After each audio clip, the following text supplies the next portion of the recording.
সেটাকে এক কথায় স্লাট শেমিং বলা যায়। প্রশ্ন হচ্ছে তার অপরাধ কি?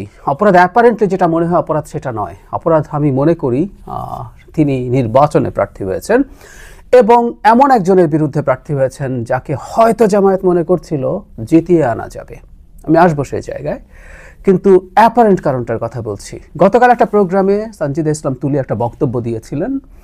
সেই বক্তব্য তিনি পরবর্তীতে ক্ল্যারিফিকেশন দিয়েছেন, এমনকি খুব স্পষ্টভাবে কাউকে কারো ধর্মীয় অনুভূতিতে আঘাত লেগে থাকলে তার জন্য অনুতপ্ত হয়েছেন বলেছেন।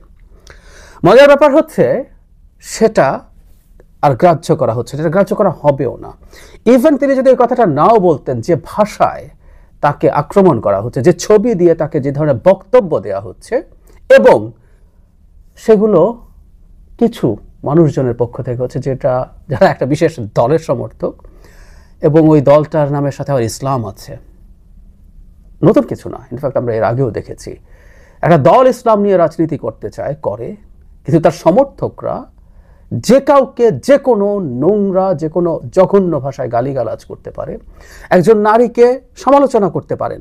তুলি যে বক্তব্য দিয়েছেন সেটার যৌক্তিক সমালোচনা কারো যদি মনে এসে থাকে সেই সমালোচনা করতে পারতেন। তুলি যে বক্তব্য দিয়েছেন সেই বক্তব্য কতটা ইসলামিক হয়েছে নাকি ইসলামের বাইরে গেছে সেটা নিয়ে ডিবেট হতে পারে। এবং এই পলিটিক্যাল অ্যারেনায় তুলি এখন যেহেতু রাজনীতিতে নেমেছেন, এবার আমরা বলবই তিনি রীতিমতো এমপি হিসেবে নমিনেশন পেয়েছেন, প্রার্থিতা হিসেবে, মানে তিনি নির্বাচন করবেন।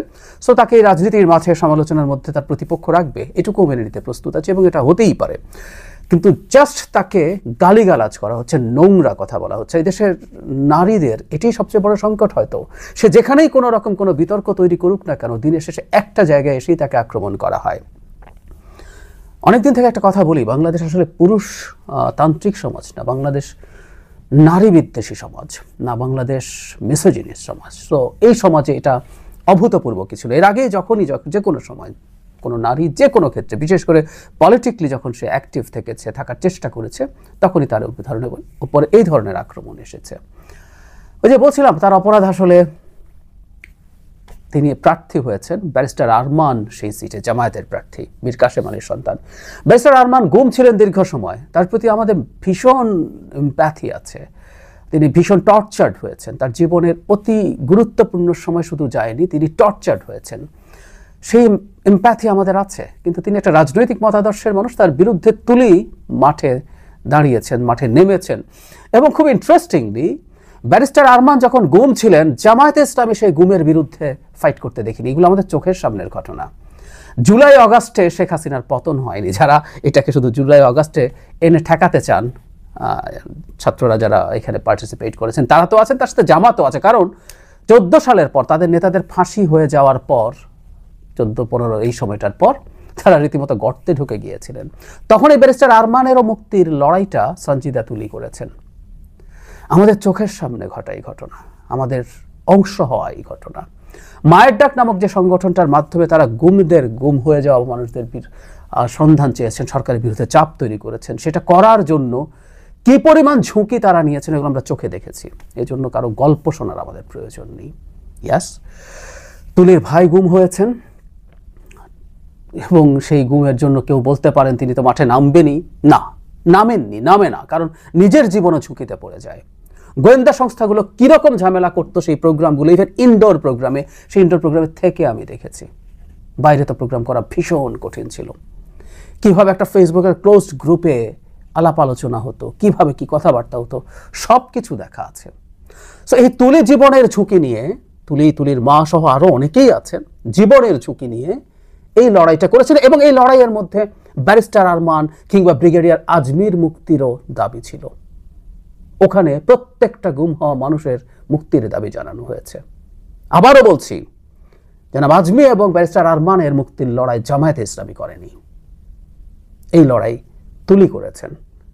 এর সাথে রাজনৈতিক দল ছিল, ব্যক্তিরা ছিলেন, তারা সাহস করে এসে করেছেন। রাজনৈতিক দল, বিএনপির প্রচুর নেতাকে সেই প্রোগ্রামে থাকতে দেখেছি, অন্যান্য দলের, নাগরিক ঐক্যের মাহমুদুর রহমান মান্নাকে নিয়মিতভাবে দেখেছি, আরও অনেক দলের লোকজন খুব নিয়মিতভাবে সেখানে গেছেন। কিছু ব্যক্তি গেছেন সাহস করে, প্রত্যেকে সরকারের এবং গোয়েন্দা সংস্থার চাপের মধ্যে ছিলেন।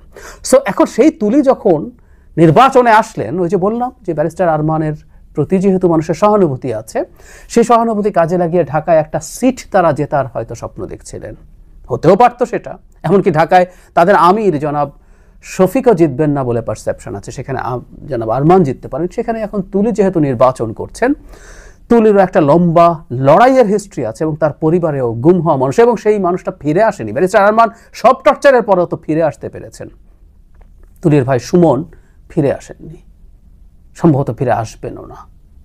সম্ভবত, আমি জানি না, আমরা খুব খুশি হব আসলে, কিন্তু সম্ভবত তিনি আর ফিরে আসবেনও না। যারা ফিরে আসার তারা ফিরে এসছেন। সুতরাং তুলি একটা খুবই শক্ত প্রার্থী হিসেবে সেখানে দাঁড়ালেন, এবং এখন তুলিকে থামানোর জন্য স্লাট শেমিংই হচ্ছে তাদের পথ।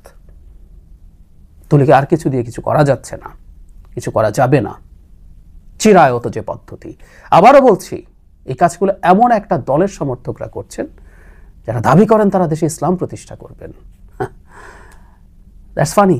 এবং আমি আশা করি যা ঘটছে সেটা নিয়ে তুলি মোটেও ডিমোটিভেটেড হবেন না, ডিসহার্টেড হবেন না, বরং এই প্রত্যেকটা ঘটনা ওই তথাকথিত ইসলামিক দলটা, তথাকথিত বলছি কারণ আমি শুধু না, তাদের শরিক দলটলরাও, ওই যে ইসলামী আন্দোলনও তাদেরকে রীতিমতো ইসলাম ধ্বংসকারী, ইসলামের শত্রু বলে। হেফাজতে ইসলামের আমির তাদেরকে কাছে গেলে কাফের হয়ে যাবে বলে। এগুলো আমার বক্তব্য না, আমি ইসলাম এত বুঝি না। যারা বোঝেন তারাও এইভাবে বলেন। সো এই দলটা আসলে তথাকথিত ইসলামী দল, এবং তারা এই রকম নানা আচরণের মাধ্যমে মানুষের সামনে তাদের আসল চরিত্র প্রকাশ করছে, এবং এটার মাধ্যমেই এই দেশের জনগণের কাছে তারা আরো বেশি প্রত্যাখ্যাত হয়ে